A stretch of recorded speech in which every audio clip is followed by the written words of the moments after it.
உங்களுக்கு நிம்மதி உண்டாகுவதாக. தேவனுடைய இரக்கங்கள் அதிகமாவதாக.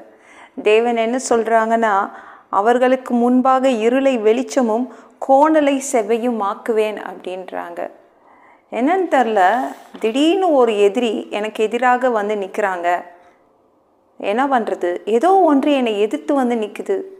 இந்த வியாதி என்னை எதிர்த்து வந்து நிற்குது.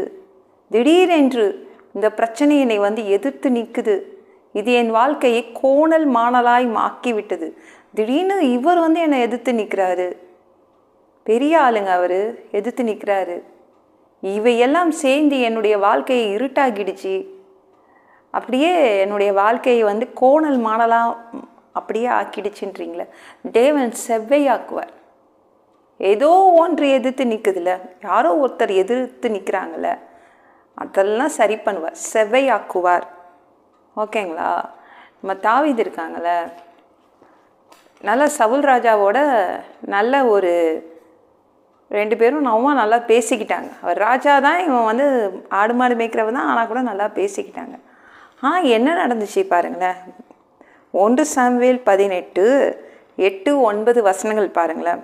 அந்த வார்த்தை சவுலுக்கு விசனமாக இருந்தது.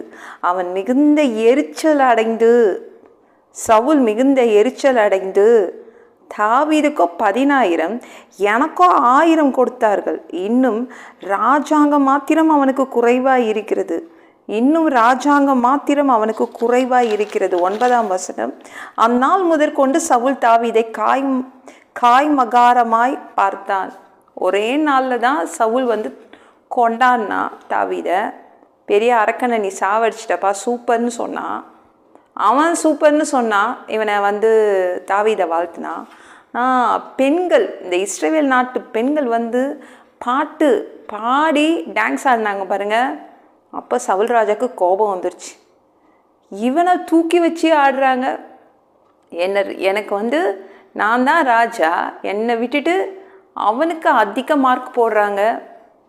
அவனுக்கு வெறும் அந்த ராஜா பதவி மட்டும்தான் குறையுது அப்படின்னு கவலைப்பட ஆரம்பிச்சிடுறாங்க. அன்னையிலேருந்தே எப்படி பார்க்குறாங்க, ஐயோ இவன் தான் நம்மளுக்கு எதிரி அப்படின்னு யாரை, தாவீதை ஒரு பெரிய எதிரியாகவே பார்க்குறாங்க. இப்போ தேவன் எப்படி அந்த பாதையை செவ்வை பண்ணார்? உடனே சவுல் ராஜாவை என்ன பண்ணார்? அந்த பதவியிலேருந்து தூக்கி போட்டார், அழிச்சிட்டார். அந்த பதவியை யாருக்கு கொடுத்தாரு? தாவீதுக்கு கொடுத்துட்டாரு. அப்படி தான் அவனுடைய பாதை செவ்வையாக்கப்பட்டது. தாவீதுடைய பாதை அப்படி தான் செவ்வையாக்கப்பட்டது.